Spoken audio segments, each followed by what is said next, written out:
Okay, hi everybody. Tonight we're having some baked chicken and mashed potatoes and some green beans. And I'm going to go ahead and take a boneless, skinless chicken breast for the meat eater in the household. And we will just slice it up a little bit.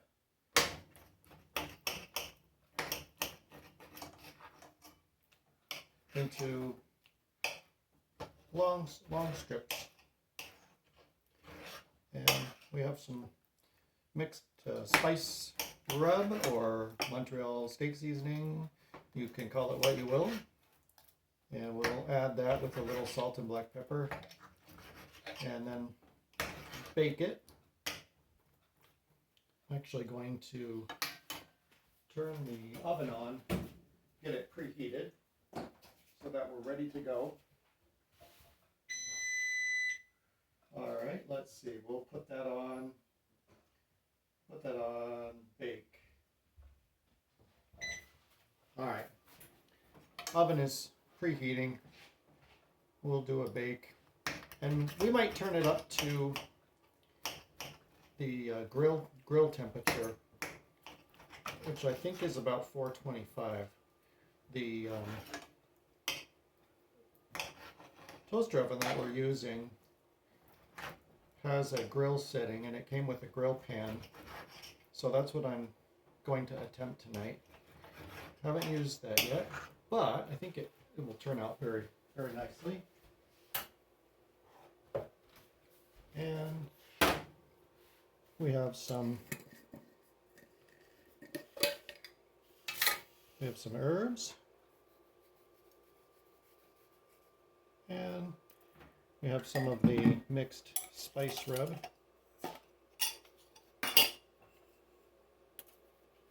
Go ahead and get that on there. Boy, that smells good, that spice rub. A really, really nice scent. And then what we'll do is have one more little bit of black pepper, because why not? And because the spice rub doesn't have any salt, we're going to go ahead and salt that just a little bit. There we go. And I think what we'll do is we'll turn the beans on and get those heated up. And then I put down a little piece of foil because I'll show you what the grill pan looks like. It is, I guess, some kind of a Teflon lined pan. And I know I said yesterday I don't cook with anything that's nonstick, but I forgot the convection oven came with a grill pan. So we're going to go ahead and try it out. I just put down the foil because I was thinking it might aid with cleanup, but actually, as I think it through again, I'm going to put that aside because this grill pan is nice and slick, and I think the chicken will cook just fine on it. So just going to move this around a little bit to make sure all the spices are on there, and we'll lay the strips out. I'm not sure how long the chicken will take to cook, but we have a little bit of time because we're also making mashed potatoes. I peeled russet potatoes and put them in water whole, without cutting them. And all we have to do now is drain most of the water. There we go. Drain most of the water and mash the potatoes. So let's put this aside for a minute.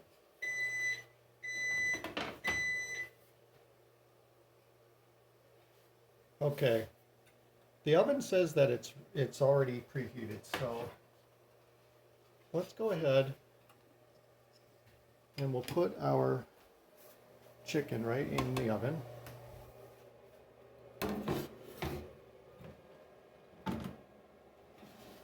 And I'm going to go ahead and put it sort of low. There we go. And we'll just see. It says 350, 25 minutes. We'll see how that does. Excuse me, I'm not sure it would need the whole time, but we will we'll let it go and see what happens.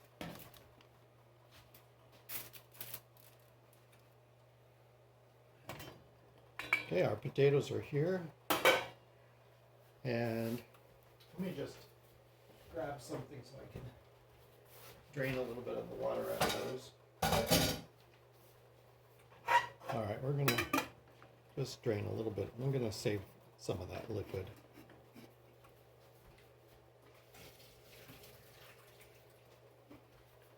Okay.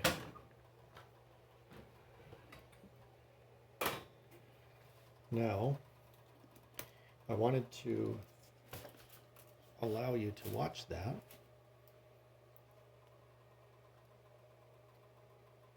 Okay. I suppose you can see in there. Okay. We'll just go with that and see how we do. I'm adding black pepper. I love black pepper in mashed potatoes. And I'm adding salt.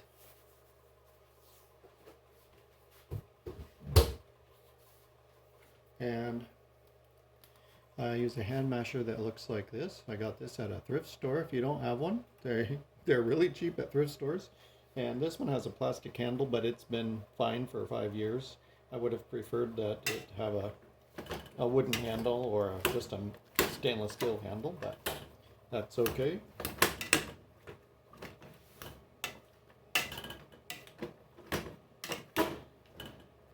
Another tool that I would really like is a ricer. I don't know if you've ever had riced potatoes, but those are fun too. I remember when I was a kid, my grandmother had a big serving bowl of riced potatoes on the table, and I thought it was rice because that's what it looks like.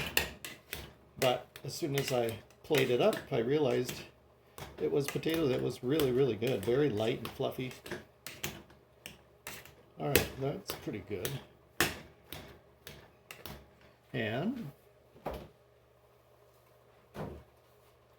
we will add just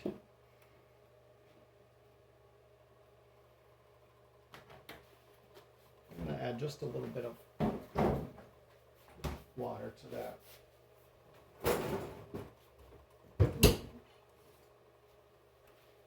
Okay.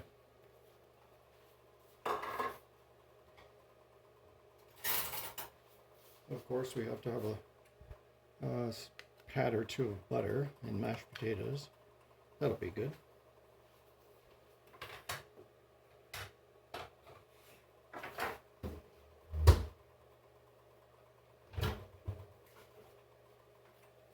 I also have 3 ears of corn on the cob that I peeled, and I covered it with saran wrap. I'm going to microwave that tonight and see how it turns out. We'll put it in the microwave for 5 minutes. I will check it before that time is up, but I usually cook corn on the cob in boiling water, but this is my stock pot that I would do that in, and I'm currently using it, so we'll just get by.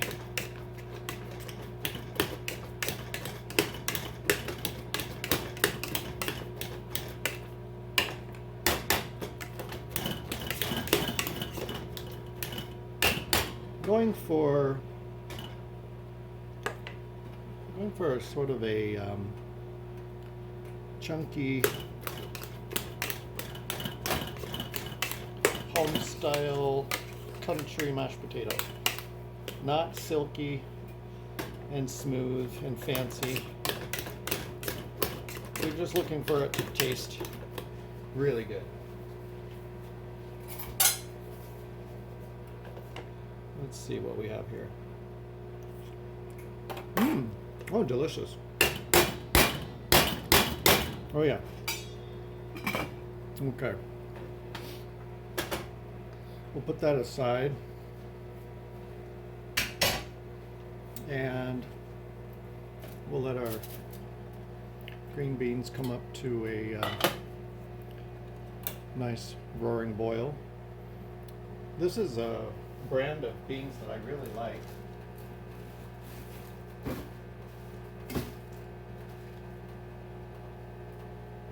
It's called Hanover, and I think they are the best canned green beans I've ever had, and I would even say compared to home canning, I've had home canned green beans, and these are really, really good.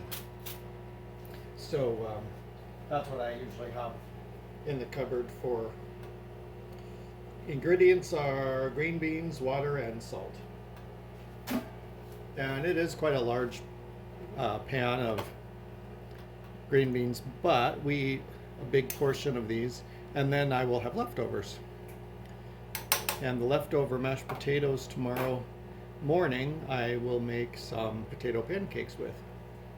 Not sweet pancakes, but just nice savory potato pancakes for breakfast. And we'll do that in a skillet with a little butter, and we'll season it up even a little bit more. So that's what we're having tonight: mashed potatoes, side of green beans, side of corn on the cob, and for the meat eater, roasted baked chicken. And let's see, am I forgetting something?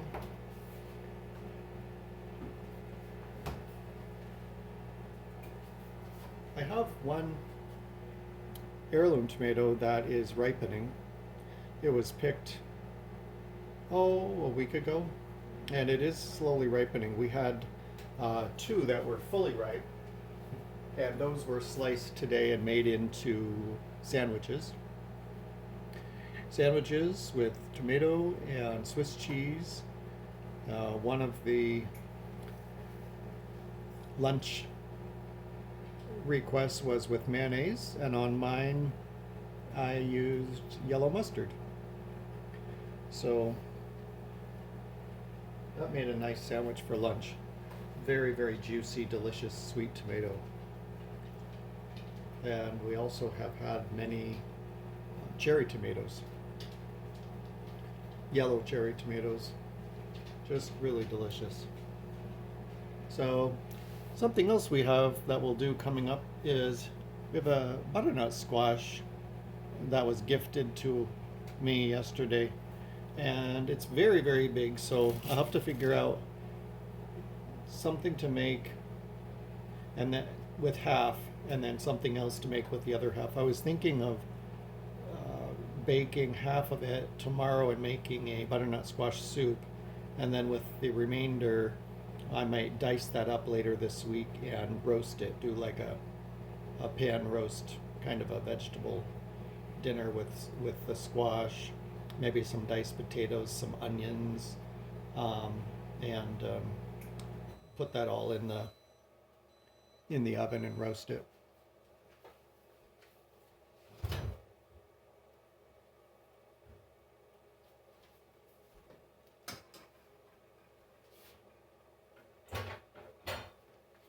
Okay, the corn on the cob has gone 5 minutes and it smells really good. It's very, very hot. So I'm going to just put it back in the microwave and shut the door and leave it off and let it just steam. I think that's done enough. But boy, that corn is good. It's local. And the people that are growing it staged their corn this year, and I think they planted 4 different times, so they were able to harvest and sell their corn from late June all the way through now, because it came ripe at different times. So what we're getting now is really, really good.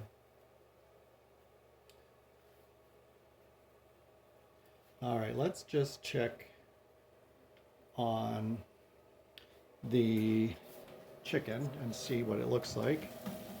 Oh, I hear it sizzling. All right. It's going. It is cooking.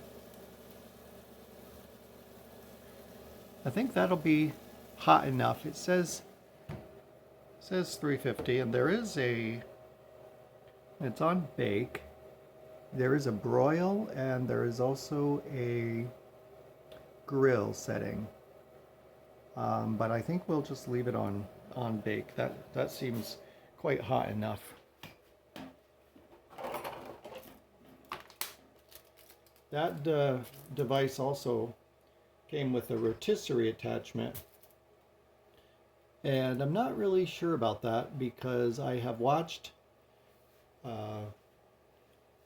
someone on YouTube make a rotisserie chicken in a large toaster oven, and it was constantly falling off of the spigot because the spigot is quite narrow. It's like a really narrow stainless steel rod, and the cavity of the chicken, causes it to kind of wobble and flip. And I am assuming you should probably spear through the flesh of the breast meat so that it's really, really tight. But in doing that, the person I was watching had a lopsided bird that kept hitting the bottom of the oven as it spun. So I'm not sure how to do that when you want it to be centered, but you don't want the majority of the rod in the cavity where it's just unattached to anything. So we'll have to play with that and see what happens. I was also thinking that it would be fun to do rotisserie eggplant because in that way I could blister the skin, peel the skin off, and use it to make baba ganoush, or just slice it and cube it cooked. We'll have to see how that goes. Okay, the timer's telling me we're halfway through the chicken bake. It has 12 minutes left. I think we'll check it here in a minute and see if it's cooked all the way through. We don't want it to be overdone, but we will test that out before I let you go. And it was a really nice day today. Very, very sunny, warm, breezy. For the first week of October, just gorgeous. We did get a little rain about an hour ago, thunder and even a bolt of lightning, but the wind has stopped now, the rain has stopped, and it should be cooling down all night. I think the high tomorrow is only going to be about 56, so that'll be quite a different day. We might do a drive together in the next couple of days. I thought that would be fun, and see if we can find any of the fall colors in the trees. This is not a fantastic year for fall leaves color because people say it was very dry this summer and hot, and it's not very conducive to the leaf color, I guess. I'm not sure. I'll have to look that up. But okay, I'm going to cover this, and we're going to grab the chicken, and we're just going to cut through and see where we are for doneness. That's a thickest piece there, so. Oh yeah, it looks plenty done.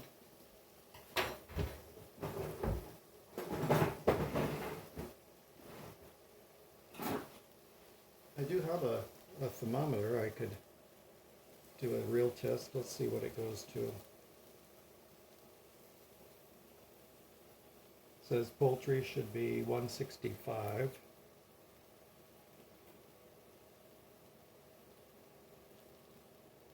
Maybe I have to double it up a little bit here. All right, she's climbing. She's climbing. Yep, I think we're good. It's at 160. I'm just going to have it roast just a little bit longer because we're waiting on the beans. But pretty nice. It did, excuse me, It did, yeah, it did make some nice grill marks on the chicken, if that's something that's important. It does look kind of pretty. I'll just go like that. And put it back in.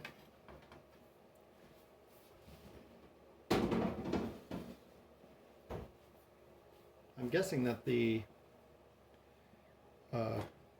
grilled chicken leftovers would also be very nice if you cubed it and made a chicken salad, like a chilled cubed chicken salad. That would be good.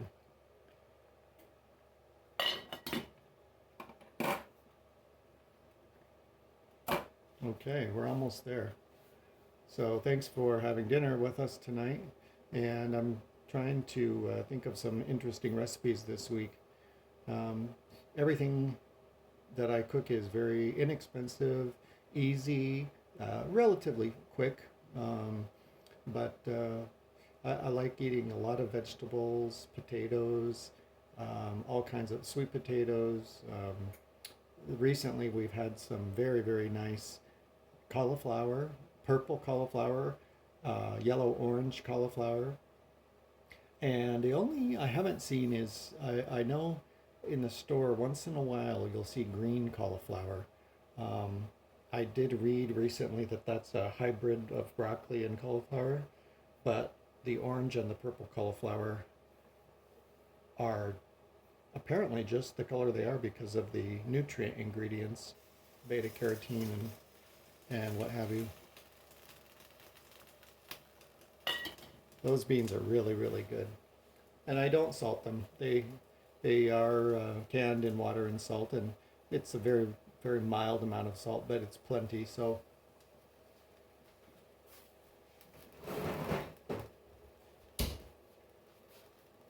we'll get a plate here.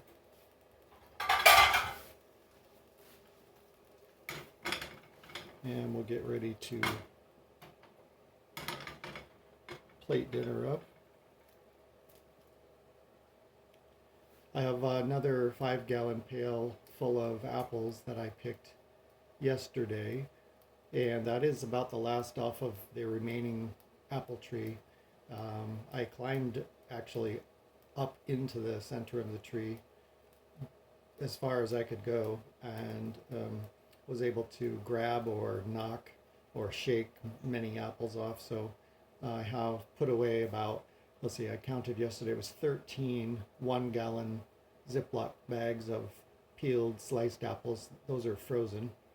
And so each bag makes one apple pie, and that'll be nice this winter to pull those out. We also have frozen strawberries that were from the local farm in June. And the strawberries are also in 1-gallon bags. I think there are 4 bags. And those were just stemmed and washed quickly and dried. And then dried on paper towel, and then put in the Ziploc bags and frozen right away. They look really nice frozen. So when I take those out, I think we'll make some stovetop jam, refrigerator jam, and maybe a strawberry pie this winter, maybe a cheesecake with some strawberry sauce on top. That would be fun. And okay, we're going to take the chicken out because I think it's ready.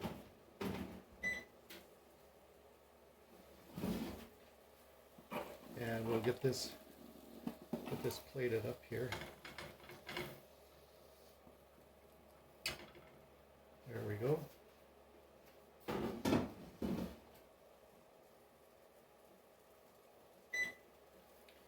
All right, and let's see, turn the beans off. Get a spoon.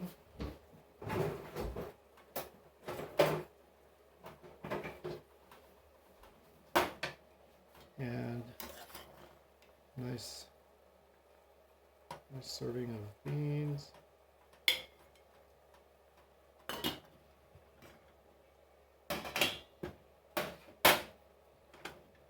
And some potato.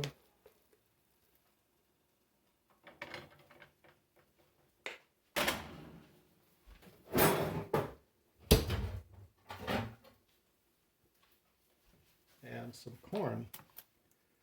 And it does appear It does appear to have cooked very nicely. It is steaming and very, very hot. And we'll do, ooh, that's very hot. Go like so. And there you have a very nice, simple, tasty dinner. So thanks for joining me tonight, and bon appetit. We'll talk to you next time we cook together. Bye-bye.